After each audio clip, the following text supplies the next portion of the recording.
태풍 콩레이 때문에 걱정입니다. 이미 전국적으로 비바람이 몰아치고 있고요. 내일은 더 강한 폭우, 강한 바람, 피해가 우려됩니다. 부산국제영화제 등 지역 축제들이 프로그램 취소하거나 축소까지 하고 있는데요. 자, K웨더 반기성 센터장 연결해서 태풍 진행 상황 살펴봅니다. 센터장님, 안녕하세요. 네, 안녕하세요. 네, 지금 어디쯤 있나요, 태풍 콩레이? 현재 서귀포 남남서쪽 410km 해상에 위치하고 있고요. 중심기압이 975헥토파스칼, 중심 최대 풍속이 32m. 현재 그 강도는 중위고요. 크기는 중형급 태풍입니다. 네, 서귀포 남쪽 410km인데 그걸로 인해서 지금 이 서울 지역까지 비가 오는 겁니까?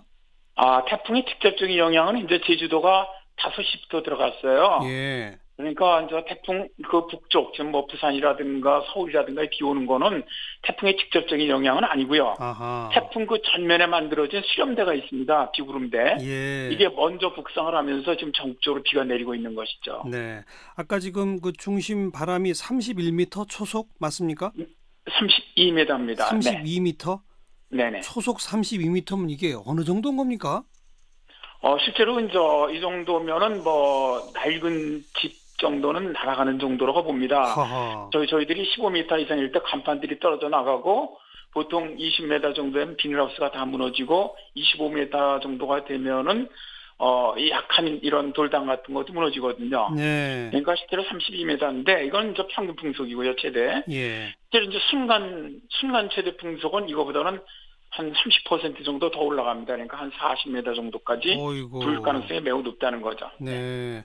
이게 그런데 앞으로 어디로 움직일 것일까요? 예상해 보면. 현재는 그대로 이제 북진하면서 내일 새벽에 그 제주 동쪽 해안을 거쳐서 통영까지 북상을 합니다.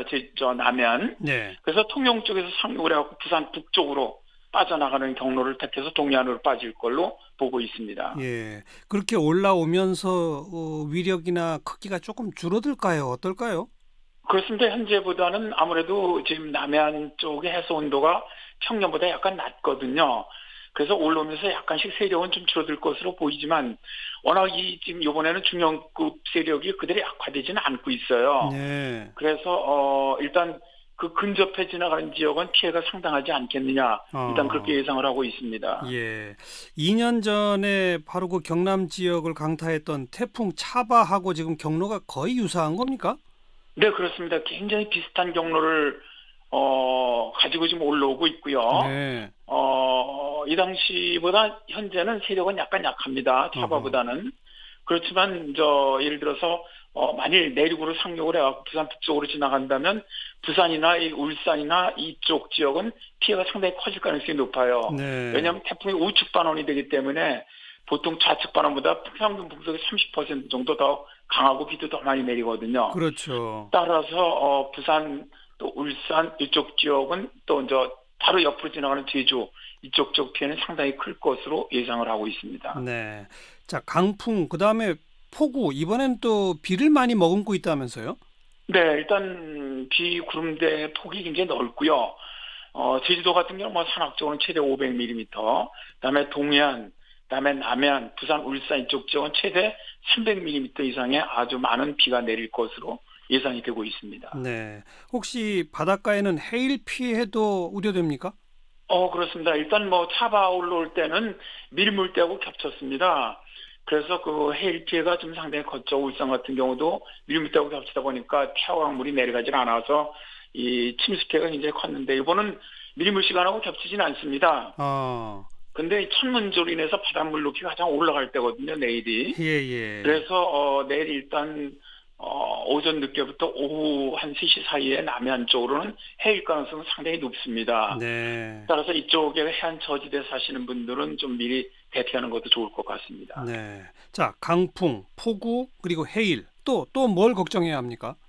일단 그 세 개죠. 태풍은 바람, 그다음에 비, 그다음에 해일이거든요. 네. 이 세 개가 가장 피해가 크니까 그 세 개를 잘 대비를 하셔야 됩니다. 네. 내일 밤이면 이제 상황은 종료되는 거죠? 거의 뭐 일단 부산 쪽을 빠져나가는 시간이 내일 오후 3시 정도면 일단 피크타임이 지날 거로 보거든요. 예. 그래서 동쪽으로 빠져나가면 일단 서울이나 중서부 쪽, 뭐 내일 오후면은 비 다 그치고요. 예. 부산 쪽도 내일 밤 늦게면 비 다 그칠 것으로 예상하고 있습니다. 그러니까 오늘 밤 뭐 조금 더 좁게 잡으면 내일 새벽부터 오후까지 요때 네, 제일 그렇습니다. 제일 긴장해야 되겠군요. 네, 그때가 가장 중요한 시간이 되겠습니다. 근데 올해 뭐 일본, 대만 여기서도 태풍 피해가 아주 컸잖아요. 그 네네. 작년이나 예년보다 이번에 태풍이 더 많이 만들어졌습니까? 네, 평년보다 발생한 개수가 많습니다. 평년에 대개 북태평양에서 1년 동안 한 23개 정도가 발생을 하는데 벌써 지금 25태풍까지 만들어졌거든요. 네. 근데 앞으로 통계를 보더라도 최근의 추세를 본다면 앞으로도 하여튼 5개에서 10개 정도는 더 만들어질 거로 봐요. 그래요? 그러니까 굉장히 평년보다 좀 많은 태풍이 만들어진 것이고 예. 특히 일본 같은 경우는 저번에 짜니까지 들어가면서 거의 10개 정도가 일본을 들어갔거든요. 네네. 뭐 굉장히 이례적으로 많이 북상하고 있다고 보시면 됩니다. 이렇게 평년보다 한 10개 이상 더 만들어지는 이유가 뭐예요? 아무래도 태풍이 만들어지는 쪽에 지구온난화로 해서 해수온도가 많이 높아지고 있거든요. 네. 해수온도가 높아지고 그쪽에 기압계와 태풍이 발생할 조건이 좋아지면은 태풍이 많이 발생을 하는데 예. 지금 같은 경우는 10월 뭐 앞으로 11월 이때도 태풍이 발생할 것으로 보는 이유가 그쪽 해역의 해수온도가 상당히 높다는 거죠. 네. 그러다 보니까 발달하고 있고 또 북태평양 고기가 예년보다 좀 더 강하다 보니까 10월인데도 불구하고 우리나라까지 북상하고 있는 것이죠. 결국 이것도 지구 온난화 때문이군요. 그렇습니다. 그럼 지구온난화의 영향이 가장 크죠. 그럼 앞으로도 태풍은 더 많이 만들어질 가능성이 크다. 이렇게 대비를 해야 되겠네요. 그렇죠. 뭐 지금 최근 100년 동안 보시더라도 10월에 우리나라 영향 준 게 8개밖에 없어요. 네. 근데 그 중에 4개가 2013년 이후입니다. 예. 2013년, 14년, 16년, 18년 최근에. 예. 이 얘기는 뭐냐면 지구온난화에서 기후변화가 해수온도를 많이 높여주다 보니까 늦게까지 태풍이 점점 더 많이 발생하고 있다는 거죠. 예. 그러니까 뭐 앞으로는 정말 뭐 11월에도 우리가 태풍을 볼 가능성도 있다고 봅니다. 금년에도 그럼 콩레이 다음에도 우리한테 직접 영향 미칠 태풍이 올 가능성도 있습니까? 올해는 일단 없는 걸로 보고 싶습니다. 아이고. 사실 뭐 이 태풍이 또 올라오면 피해거든요. 지금 추석철이고. 그러니까요. 사실 피해가 크거든요. 그래서 일단 뭐 저는 없는 거로 일단 보고 싶습니다. 보고 싶다는 말씀은 글쎄요. 장담하기는 어렵다. 그런 거군요. 네. 네네. 여기까지 고맙습니다. 네, 감사합니다. K웨더의 반기성 예보센터장이었습니다.